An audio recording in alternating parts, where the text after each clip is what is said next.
আর বাঁকুড়ায় যে ঘটনা ঘটেছে এই ঘটনা নিয়ে আজকে সরব হয়েছে মুখ্যমন্ত্রী মমতা বন্দ্যোপাধ্যায়।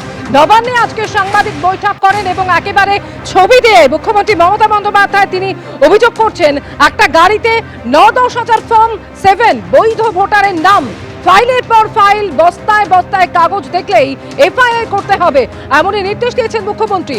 আনঅথরাইজড নথি দেখলেই এফআইআর, সঙ্গে সঙ্গে অ্যাকশন নিতে হবে। বাঁকুড়ায় বিজেপির গাড়িতে ফর্ম 7 উদ্ধার হওয়ার ঘটনায় এমনই হুঁশিয়ারি দিয়েছেন মুখ্যমন্ত্রী।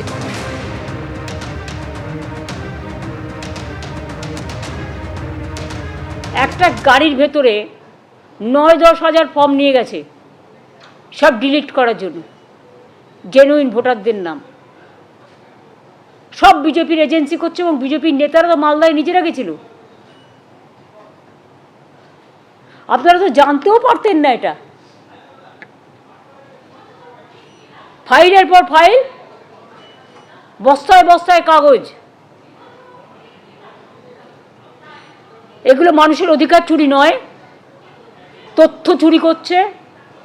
এবং সবাইকে বলবো, যেখানে যেখানে আনঅথরাইজড পেপার পাবে এবং বাল্ক পেপার পাবে সেখানে তারা এফআইআর করবে এবং তারা অ্যাকশান নেবে। আমি সমস্ত বিএলএ 1, বিএলএ 2 সবাইকে এলাকায় নজর রাখতে অনুরোধ করব।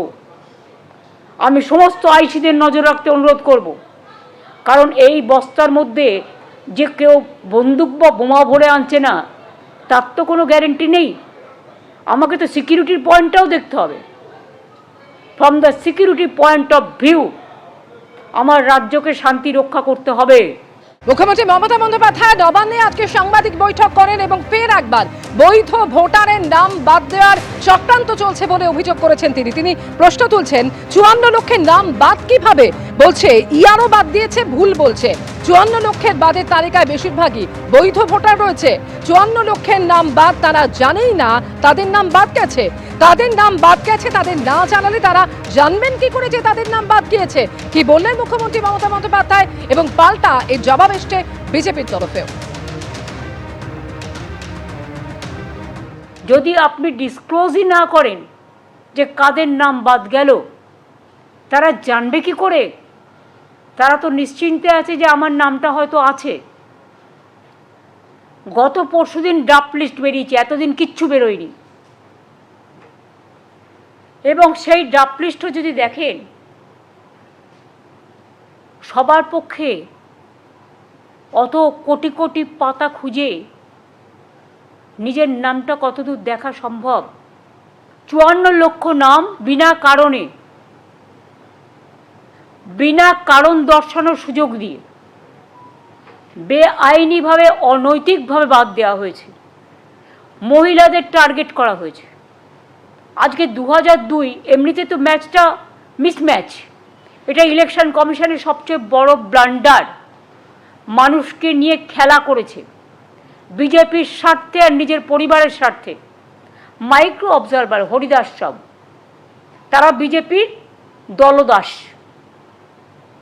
তারা ক্রস করে দিলেই নামগুলো যেগুলো লগ ইন করেছিল সেগুলো সব ফেরত চলে আসছে। ইতিমধ্যে আমাদের কাছে খবর এসছে যাদের এমনকি হিয়ারিংয়ে ডাকা হয়েছিল তাদের মধ্যে কয়েক লাখ নাম লগ ইন করেছিল ডিএমরা, টোটালটাকে ব্লক করে দেওয়া হয়েছে এবং তাদের বাতিল করে দেওয়া হয়েছে। জঘন্য ষড়যন্ত্র। এবার লজিক্যাল ডিসক্রিপেন্সি, এটা কিন্তু কোনো এসআইআরে ছিল না, কোনো আইনে নেই। এটা নতুন করে দলদাসদের মাথা থেকে বেরিয়েছে। তারা লজিস্টিক্যাল ডিসক্রিপেন্সির নামে আরও ১,৩৩ লক্ষ থেকে ৩৬ লক্ষ নামের তালিকা করেছেন, যে তালিকা আমাদের কারো কাছে নেই, কোনো পার্টিকে দেয়নি, নিজেরা বিজেপি পার্টি অফিসে ধরে রেখে দিয়েছে। যারা ভোটার তালিকা নিয়ে কাজ করেছে, যে আমাদের বিএলএ 2রা, হঠাৎ আজকে বিএলও তাদের বলছেন আমাদের ওপর থেকে কোনো নির্দেশ নেই। এইআরওরা বলছেন সেখানে কোনো নির্দেশ নেই। বিভিন্ন জায়গায় আমাদের কর্মীরা ধর্নায় বসেছে, বিভিন্ন জায়গায় অন্য দলের পক্ষ থেকে আক্রমণ হচ্ছে বলে করা যাবে না। মুখ্যমন্ত্রী উত্তেজক ভাষণ দিচ্ছেন, বিভ্রান্তি ছড়িয়ে দিচ্ছেন মানুষের মনের মধ্যে। কোন জেনুইন ভোটার বাদ পড়েছে 54 লক্ষর মধ্যে? যাদের নাম বাদ পড়েছে তার মধ্যে তো আমার পরিবারেরই 4 জন আছে।